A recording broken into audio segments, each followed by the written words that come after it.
बहुत बहुत शुक्रिया आप सभी का गुलिस्तान के साथ जुड़ने के लिए। लेकिन आज आप जुड़ेंगे इस लाइव में आज क्यों जुड़ेंगे आप? क्योंकि आज हम बात करेंगे लोकल क्रिकेट की। आज हम बात करेंगे जम्मू कश्मीर के, खास तौर पर कश्मीर के उन नौजवानों की जो क्रिकेट खेलना चाहते हैं। क्योंकि क्रिकेट कैसे खेलेंगे? बदकिस्मती, जी हाँ, बदकिस्मती की बात यह है कि अक्सर हम अंडर 14, अंडर 16, अंडर 22 जब यहाँ पर जेकेसी ट्रायल्स कंडक्ट करते थे, उसमें ऐसे बेहतर खिलाड़ी निकलते थे जो जिला अनंतनाग, पुलवामा, कुलगाम, शोपियान, बांडीपुरा, बडगाम, बारामूला, गांदरबल, श्रीनगर की तो बात है ही, क्योंकि श्रीनगर में क्रिकेट है ही, यहाँ पर भी क्रिकेट है। लेकिन क्रिकेट लीग्स की बात करेंगे। कहीं ना कहीं पे अब क्रिकेटर जो है, जो आम क्रिकेटर है, जो क्रिकेट लीग में हिस्सा नहीं ले सकते हैं, कहीं ना कहीं पे अब लीग्स की लीक हो चुकी है। अब ये लीक कैसे बंद होगी? हमारे साथ एक क्रिकेटर है, मशहूर है अपने, जब ये क्रिकेट खेलते थे, आज भी कभी कभी दिखते हैं। वसीम कुत्रो है मेरे साथ, इनसे हम जानने की कोशिश करेंगे आज क्रिकेट के हवाले से। लोकल क्रिकेट गायब हो चुका है, अब लोकल क्रिकेट कहीं पे दिखता भी नहीं है। दिखते हैं कश्मीर के कुछ ऐसे खिलाड़ी, उनको हम सलाम करते हैं, उन्होंने मेहनत की है, तब जाके वो अच्छे क्रिकेटर बने हैं, तब जाके उनको हर कोई टीम जो है लेने के लिए बेताब नजर आती है। वसीम भाई, सबसे पहले खैर मकदम है आपका। क्या आप मानते हैं कि लीग्स की वजह से उस क्रिकेट को लीक हो चुका है जिस क्रिकेट से अक्सर खिलाड़ी निकलते थे? अस्सलाम वालेकुम वरहमतुल्लाहि वबरकातुहू। बिल्कुल आपने सही पॉइंट बताया। लीग्स की वजह से हमारा क्रिकेट जो है लीक हो रहा है। जो यंग टैलेंट है वो कहीं ना कहीं पे दब रहा है, वो उसको आगे आने की जो प्लेटफॉर्म्स है वो नहीं मिल रहे हैं उसको। इसके लिए हमें खुद इसके बारे में बहुत मैंने टीम चलाई काफ़ी टाइम, इसमें जाके देखा मैंने। आज की डेट में इसको क्रिकेट कम बिजनेस ज़्यादा बोल सकते हैं हम। जितने भी, मैं देखिए किसी का नाम नहीं लूँगा, जितने भी स्पॉन्सर्स है, जितने भी इसमें ये ऑर्गेनाइजर्स है, टीम ओनर्स है, और जो प्लेयर्स हमारे घूम रहे हैं, इनका विजन मैं देख रहा हूँ लिमिटेड है। ये क्रिकेट इतना नहीं है, no doubt they are playing very well, वो अपने लेवल पे बहुत अच्छा खेल रहे हैं। लेकिन देखिए हर किसी चीज़ का एक लिमिट होता है, हर किसी चीज़ की एक एज होती है। आज की डेट में ये छाए हुए हैं, तो आज से कुछ साल पहले देखेंगे ये थे नहीं कहीं। तो अब इन्हीं को घुमाना, इन्हीं के पीछे भागना, हर कोई ओनर की कोशिश रहती है कि मैं इनमें से निकाल के अपना टीम आगे लाऊं। तो ये जब तक हम माइंडसेट अपना चेंज नहीं करेंगे कि नए लड़कों को चांस मिले, नया टैलेंट कैसे मिलेगा? कैसे मिलेगा जब लीग्स में वो शायद जा नहीं सकते हैं, लीग्स में उनको मौका नहीं मिलेगा। अब अगर मौका मिलता तो वो लोकल क्रिकेट होता था, अब लोकल क्रिकेट तो कहीं नजर नहीं आ रहा। एग्जैक्टली देखिए, मैं इन लीग्स के बारे में बताऊं, ये इतनी एक्सपेंसिव हो चुकी है आज की डेट में। ये एक ओनर ही जानता है कि वो अपने टीम को कैसे मैनेज करता है। इसमें आप नया टैलेंट मुझे नहीं लगता है कहीं देख पाओगे। जब एक ओनर को 2 लाख, 3 लाख, 5 लाख भी हमने देखा है कि फी होता है एक टूर्नामेंट का। एक ओनर जब 5 लाख रुपए इन्वेस्ट करेगा, ये एक इन्वेस्टमेंट है। मुझे गलत आप समझिएगा नहीं, लेकिन एक हिसाब से देखेंगे कि ये it's a second part of gambling. Now it's modern day gambling. It used to be, sports used to be apart from this business and all that, money involvement इसमें नहीं होती थी। हमने भी बचपन में खेला है। लेकिन शायकीन तो आते हैं, आप जानते हैं कि भीड़ इतनी रहती है कि कहीं पे जगह नहीं होती है। लेकिन मैं बता दूं आपको, ये भीड़ भी किन टीम्स के होते हैं? रॉयल गुडविल और सुल्तान वारियर्स। जी हाँ, अगर मैं सही कह रहा हूं तो आप मेरा साथ दीजिए, अगर मैं गलत कह रहा हूं तो मुझे रोक दीजिए आप। दो टीम्स के बीच जब भी कहीं पे इनॉग्रल होता है, या फाइनल होता है, क्वार्टर फाइनल होता है, या कोई प्री क्वार्टर भी होता है, तो हजारों की तादाद में जो वहां पे भीड़ होती है वो इकट्ठा होती है उनको देखने के लिए और वहां पे तालियां बजाने के लिए। लेकिन जब इनका मैच नहीं होता है तो वो स्टेडियम भी सूना सूना सा लगता है। बिल्कुल सही है। हमने लास्ट ईयर देखा, हमारे एक टूर्नामेंट की नेशनल लेवल पे बात हुई, उसके बाद में इनॉग्रेशन के बाद में मेरा ऑफिस वहाँ ही बेस है, मैं इनॉग्रेशन के बाद भी गया वहाँ पे।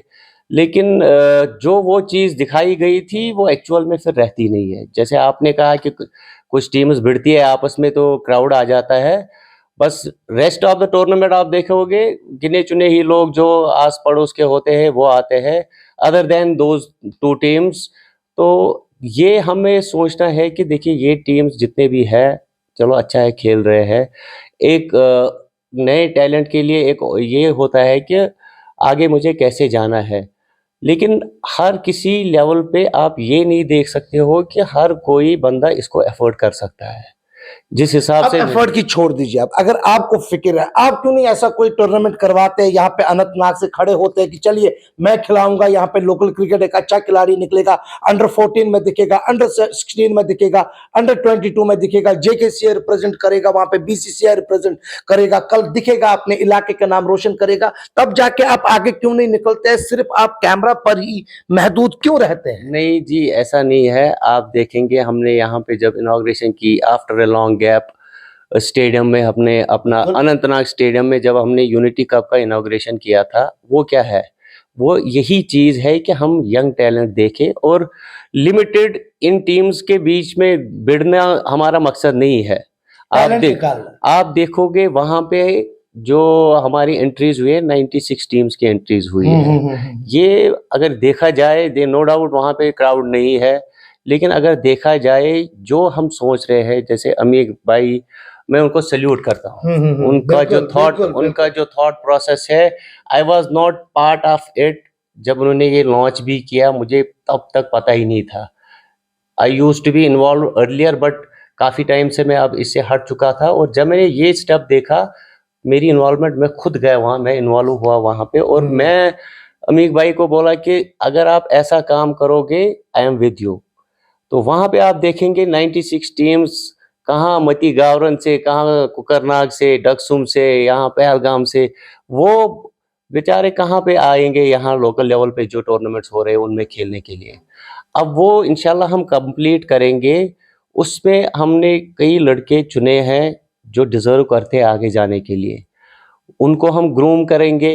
एक प्लेटफ़ॉर्म हम ये भी सोच रहे हैं कि जो एग्ज़ाम्पल हो तमाम वैली के लिए जो क्रिकेट क्रेज़ रखते हैं, जो बड़े-बड़े टूर्नामेंट्स करते हैं कि क्रिकेट हम विदाउट जो फ़ी ले रहे हैं हम एक ओनर से, उसके बगैर भी कर सकते हैं।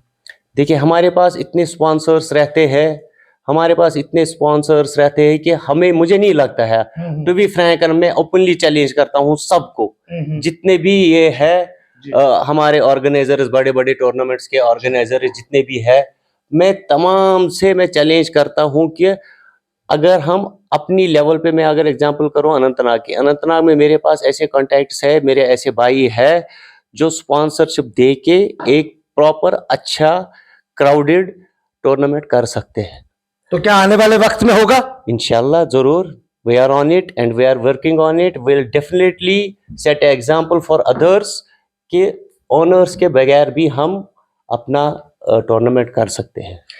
देखिए क्रिकेट की बात की हमने, क्रिकेट की बात क्यों की, आज हमने बल्ला हाथ में है और भी हम बात करेंगे, लेकिन बल्ला हमने हाथ में क्यों लिया वो इस बात की ओर इशारा देता है कि फिक्र है। फिक्र क्यों है? फिक्र इसलिए क्योंकि हम चाहते हैं कि अनंतनाग में सबसे ज्यादा क्रिकेटर जो है अंडर 14, अंडर 16, अंडर 22, जी हाँ, बीसीसीआई रिप्रेजेंट करते थे, जेकेसीए जम्मू कश्मीर का नाम रोशन करते थे, लेकिन अब हमारी आंखें भी थक चुकी है।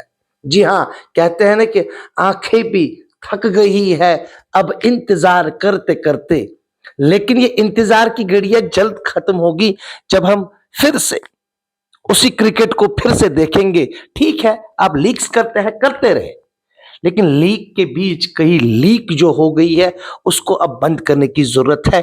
कैसे बंद की जाएगी? जी, ये एक सिंपल प्लेटफॉर्म है, जैसे लीग में किसी लीग के खिलाफ नहीं हूँ, अच्छा कर रहे हैं, सभी अच्छा कर रहे हैं, लेकिन एक चीज़, एक इनिशिएटिव लिया था स्टार्ट में, जो जो स्टार्ट किया था बिजबिहारा से, कि यंग टैलेंट को इंक्लूड करना मस्ट है। उन्हें अंडर 19, अंडर 23 के शायद 2 प्लेयर्स रखे थे उसमें। तो वो चीज़ अगर कुछ नहीं करना है, बस 1-2 प्लेयर आपको नेसेसरीली रखने हैं अपने टीम में एक, तो तभी तो वो ग्रूम होंगे। देखिए मैं एज ए ओनर जब मैंने भी टूर्नामेंट भरा, नॉर्मली आज की डेट की मैं बात कर रहा हूँ, एक ओनर को 30 से 40 हज़ार रुपये का खर्चा एक मैच का आता है इनिशियली, और जब वो लीग स्टेज में जाता है, फिर नॉकआउट्स में जाता है, ये खर्चे बढ़ जाते हैं। क्योंकि मेरी पहली इन्वेस्टमेंट इतनी होती है कि मैं उसको सेफगार्ड करने के लिए और पैसा लगाता हूँ। तो एक ओनर को भी मैं ये गलत नहीं कह सकता हूँ, जब उसका बेचारे का इतना प्रेशर है, पहले ही इतना फीस दिया हुआ है उसने, तो इसमें लीनियंसी कहाँ से वो देगा नए यंग टैलेंट को? वो अच्छे खिलाड़ियों को वो तो कोशिश करता है। मैं एग्जांपल दूंगा, मैं एक स्टेज पे पहुंचा, एक लीग में मेरे को मुंबई से प्लेयर खिलाड़ियों को लाना पड़ा, मुंबई से मैंने प्लेयर मंगाया, उसका एयर टिकट वहां से, यहाँ से, उसका रहना, उसका मैच फी। तो मैं कहाँ सोचूंगा पीछे लड़का है, यंग टैलेंट है, अच्छा है, वो उसकी तरफ मेरा ध्यान ही नहीं जाएगा। चलिए, आप ध्यान देंगे? आप जरूर, इंशाल्लाह हम उम्मीद करेंगे। डेफिनेटली आने वाले वक्त में आपने क्या वादा करते हैं? पूरा आपने देखा भी होगा, मैं वॉच अब फिर से आप बता दीजिए, वादा करेंगे आप? पूरा इंशाल्लाह मेरा ये वादा है कि जो भी यंग टैलेंट डिजर्विंग होगा उसको ग्रूम करेंगे और उसको इंशाल्लाह आगे ले जाएंगे। वसीम भाई, फिर मुलाकात होगी, क्योंकि वक्त काफी निकल गया है और जो हमारे नाजरीन होते हैं, जो देखने वाले होते हैं, वो कहेंगे क्या नहीं, लेकिन आज आपको देखने की जरूरत है। फिर से मैं कहूंगा, आंखें भी थक गई है अब इंतजार करते करते। किनका इंतजार है? उन खिलाड़ियों का जो अब कहीं पे दिखते नहीं है, दिखते ही नहीं है। कुछ खिलाड़ी दिखते हैं, बाकी टैलेंट जो है सोया हुआ है। टैलेंट है, हाथ में रोज ये बल्ला लेते हैं, हाथ में रोज गेंद लेते हैं, हाथ में रोज उनके पीछे जो है क्रिकेट किट होता है, लेकिन कहां पे जाएंगे वो? उनके लिए जगह शायद है नहीं। हम लीग्स के खिलाफ नहीं है, फिर से मैं बताता हूं, लीग्स के खिलाफ नहीं है। लीग सो जाए, अभी शायद मुझे कुछ बराबर बुरा भला कहेंगे आप कि ये देख लीजिए, मैं उसके खिलाफ नहीं हूं, लेकिन इस चीज को लेकर मैं कहता हूं कि वहां पे आप लोकल टैलेंट को भी थोड़ा सा मेहरबानी कर लीजिए, आप थोड़ा सा मौका दे दीजिए। बने रहे गुलिस्तान के साथ, बल्ले के साथ और गेंद के साथ। मुझे आज इजाजत दीजिए।